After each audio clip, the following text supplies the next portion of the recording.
Hey, you ready to be done with homework? Yeah. Go do some 3D printing? Yeah. Okay.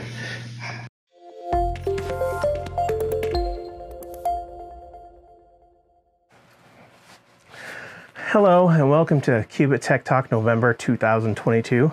I'm Josh Mandeville, a CTO with Qubit Networks, and I have with me my awesome son, James.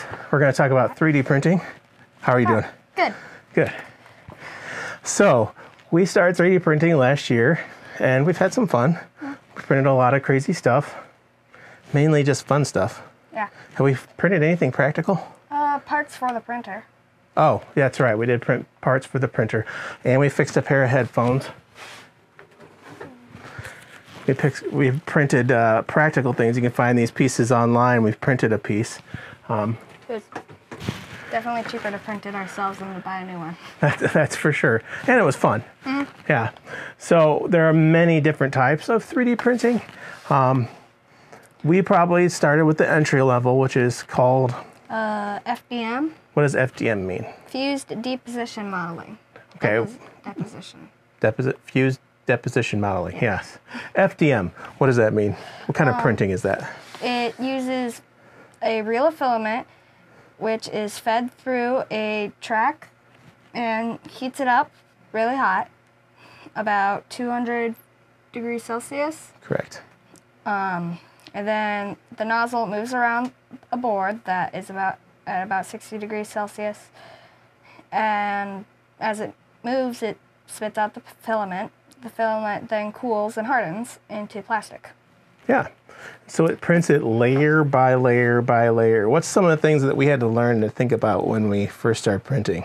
That, like, if you want to print a letter T, you either have to print it on its side or upside down, because when it goes up, the two arms, there's nothing supporting them, so if you try to print it, it'll just slowly drip down, so it look more like an arrow.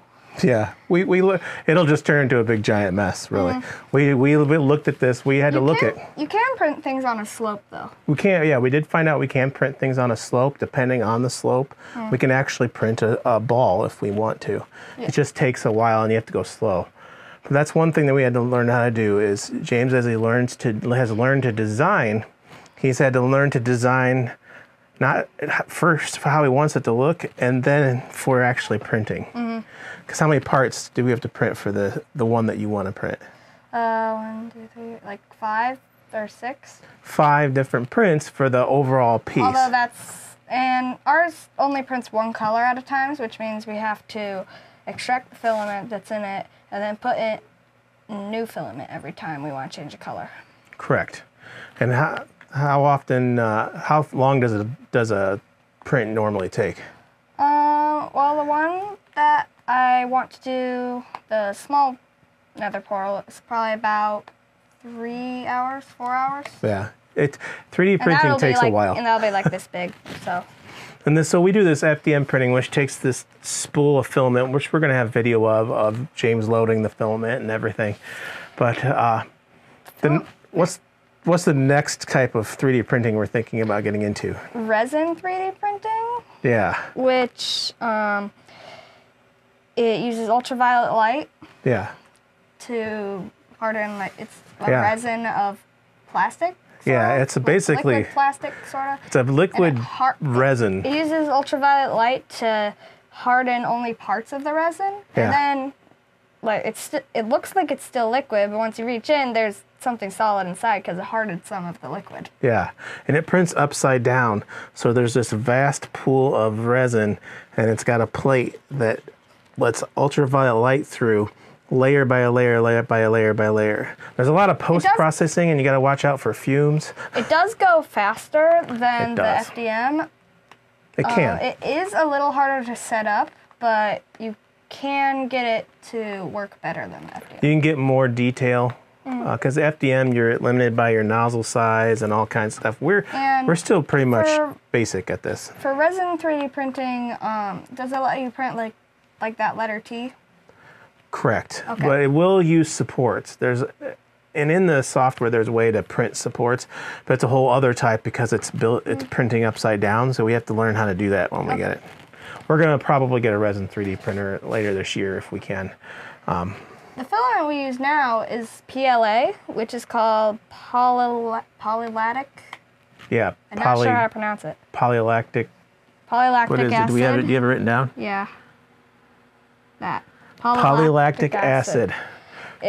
It's just an easier plastic to work with. It's not the strongest, but it's more flexible and goes through the track better. Yeah, we have a lot of. We looked at TPA and PEG. TEG is tougher. PLL, I think. TPA is it's like a rubbery one, but like they're really hard to get the temperatures right, and so we mainly work with PLA. We have 1 or 2 translucent filaments. Are those PLA? Yes, they are. Okay. Those are PLA. That's right. I don't know if there's something separate or not. We'll have to have someone. We made a Purdue. It's like a Purdue sign big for Purdue someone layer last year with for Christmas. translucent goldish yellow on it, and then we put LEDs inside so you can change the color of it. Yeah. So he's learning about all kinds of things, and we keep going more and more and further in this 3D printing. It's a really fun hobby, isn't it? Mm-hmm. What does this get into? What do you want to do with 3D printing someday? 3D print other 3D printers, kind of. Okay. Prototyping? Yeah. So what do you want to do with 3D printing? Prototype stuff? You talked to me about prototype. Someday I want to get parts to build a giant 3D printer that can 3D print bigger pieces of things. Or like pieces of cars or boats or something. Right now, our 3D printer can only go 255 millimeters by 255 millimeters by 255 millimeters, basically a cube. Would probably be like the size of a room. Yeah, but he wants to print big things. Yeah, it would. Although it takes it would take a lot of materials to build that. Yeah. But I'm pretty sure it's possible. I mean, you just make a larger version of that. Yeah. Well, we're going to look at a bigger version of that next, and a resin printer. But James has talked to me about in the future. He really loves designing in the 3D modeling. Like I'm looking at his screen right now, and I see that he's designing a Minecraft character for Minecraft. So what are you doing? Okay, so I'm in Minecraft. I created a nether portal. It is 4 blocks wide, 5 blocks tall. It leads to the nether dimension.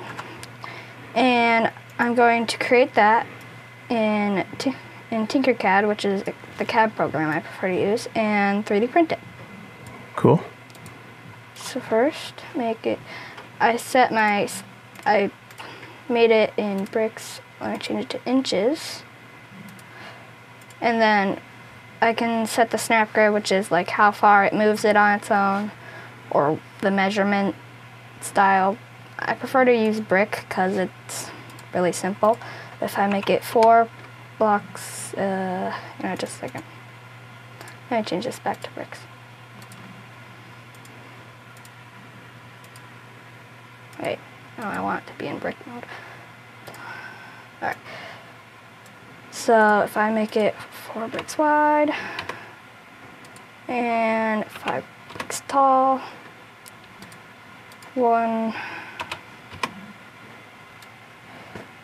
and first I'm going to change this to black to match the filament color we're going to be using. I'm going to change this to hole, which lets me put a hole in an object. I change that to 3 blocks tall because in the game the portal itself is 2 by 3. That is what I've done here. 2 by 3. If I shift click both of them and press group, it makes a hole in the object. And then I can always change the size. If, like, I duplicate it and I want double the size. 2 tall, 8, 10. So this is how you design your parts and for to 3D print? Mm-hmm. And then you download this and load it into the 3D printing program? Yeah. All right. Well, let's bring up the one that you want to print. All right, so what did we just do?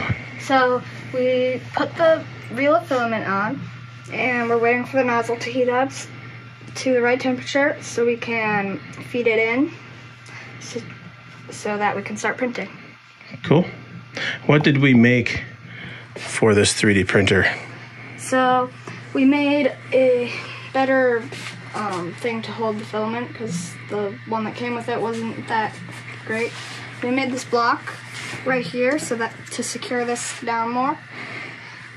The thing that feeds the filament in, we made an angle for it because when it's sideways it doesn't feed in as well and can get stuck. We put in these things down here in the tracks to prevent loose pieces and strings of filament falling in there. And we made this case for the Raspberry Pi that connects it to a computer. And the Raspberry Pi is connected to this camera, which connects to the computer so that we can watch the printing. So I just start feeding this in, right? So he's feeding in the filament. Until it hits the gear, then it'll go on its own. And then it'll hit the gear. Now, the old filament from previously printed might come out. Some of this filament will probably come out. But we haven't printed in a while, so I don't remember if we got all the stuff out from previously. Yeah. Oh, there comes some black. Well, that's the color we got. Should I just leave it for now? Go ahead and hit stop. Remember, there you go. Now just cut off that extra filament.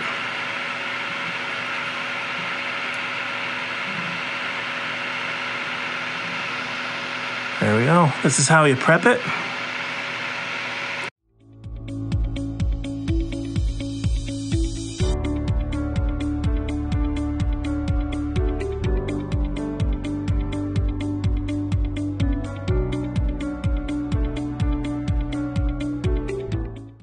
So he's opened up in a program. We use something called Cura. This is called a slicer. This is the program that takes the model and slices it into small layers so that the 3D printer can print it out. Yeah, he's going to do this by scale, so he wants to make this a little larger. Let's see. How tall do you think it should be? You can just do it percentage if you want. Oh yeah, that would make more sense. If you put 200%, it should. Yeah, that's probably... Okay, it doesn't. There we go. It's there. That's what I'm going to print. Infill settings are up here, I think. Yeah, so some of the three most important things are infill, speed, and travel. Or infill and speed, really, and how thick the walls are. But infill is like how thick and how filled in it is, right? Mm-hmm. How much wall thickness do you think? I think leaving it there is good. Okay. And then... I think you want to do 20% infill. Okay. I said 20. No. Oh, not 200, 20. There you go. Gyro is good. Okay. And then speed. 60 Probably, meters let's per move that second. down to 40. Okay. Is that good? Yeah. So James just changed the infill percentage and the speed, and now he's going to slice it. And the program automatically slices it up. So now if you can go to preview, you can see the slice. It's going to put a brim around it. And it's actually going to show how it's going to print, which is kind of cool. So it's showing how it's going to print and a preview, and it looks good to me. And it looks like Octoprint is going. Octoprint is a Raspberry Pi special ROM that connects to 3D printers, so you can connect to the printer, the 3D printer, over the network and not have to be plugged directly in. So there's a plugin in his Cura program. I'm not wrong. So if you notice, it says Print with Octoprint. Print with Octoprint. That way we can print. Now if you go to monitor, so he just set preheat on the what? The nozzle and the build plate so that they're the right temperature when it prints. Correct. Because if they're too cold, then it won't melt correctly, and there could be a bunch of little big clots of plastic. Yeah. If the build plate isn't the right temperature. If it's too hot, it could, while it's building it, it could just slowly ooze outward because it's still liquid. And the build plate has to be warm in order for it to stick. Mm. It can't be too cold, it can't be too hot. We've taken a long time to get this honed in. Mm-hmm. So as soon as it's up at temperature, looks like it's getting close. 197, and we wanted it to get to 200 degrees Celsius on the nozzle and 60 degrees Celsius on the build plate. So it looks like we're getting close. Print with Octoprint? He's going to print it with Octoprint. Uh-oh. What? Looks like it's going. It's doing a G-code analysis to make sure there's no G-code errors. This has come a long way in the last year, I would say. So we're going to watch this print.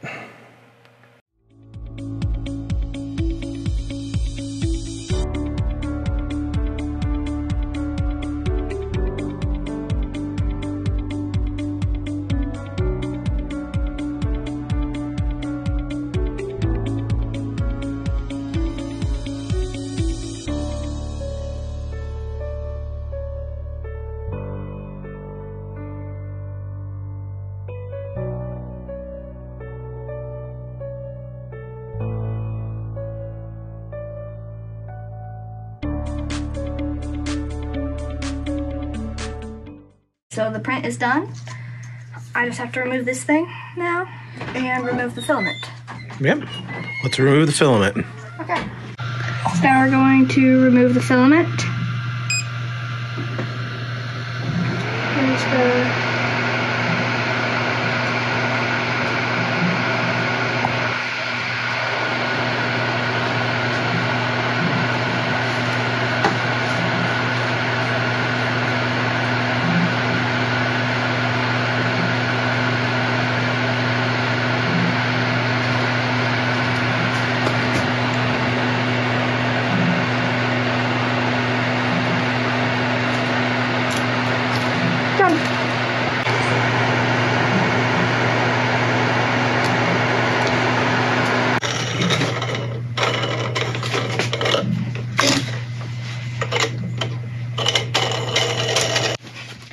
The reason we have to keep the filament in totes is because the air can mess it up. Yeah, you can get too much humidity or get too dry, right? Mm-hmm. Temperature and humidity control. And now we're all done with this print. Go on to the next one. So, one question. What is the process for starting a 3D printing? A 3D print job? So, there's a website I go to called Thingiverse. Yeah, Thingiverse. Yeah, that's right. It has a bunch of 3D models on it that you just have to download, put it in the slicing program that we use, Cura, and then print them. So, if I wanted to print, like those headphone pieces. Yeah, we just found those headphone pieces. We didn't have to design them. Mm-hmm. But sometimes Thingiverse doesn't have the thing that you want to print, so you go to a CAD program, and really you're just using simple shapes to create complex shapes. The one we use is called Tinkercad. TinkerCAD and FreeCAD is the one that you're going to eventually use here. We just haven't gotten into the FreeCAD as much. But and then but if it's not exactly what you want from Thingiverse, then you bring it into one of the CAD programs. If it's like close, then you can download that, put it in the CAD program, and change it to how you want it to be. Like our spool feeder that we made for our 3D printer was a few different models that were already built, and we just took them and edited them and made them for our 3D printer. Mm-hmm. Huh? Yeah. So it's a fun hobby. If anybody has any questions about 3D printing, and we'll probably do an update we'll do an update tech talk when we get a resin printer. Okay. All right. Thank you, buddy. Yep. Say goodbye to everyone. Bye. Thank you, everyone. Bye.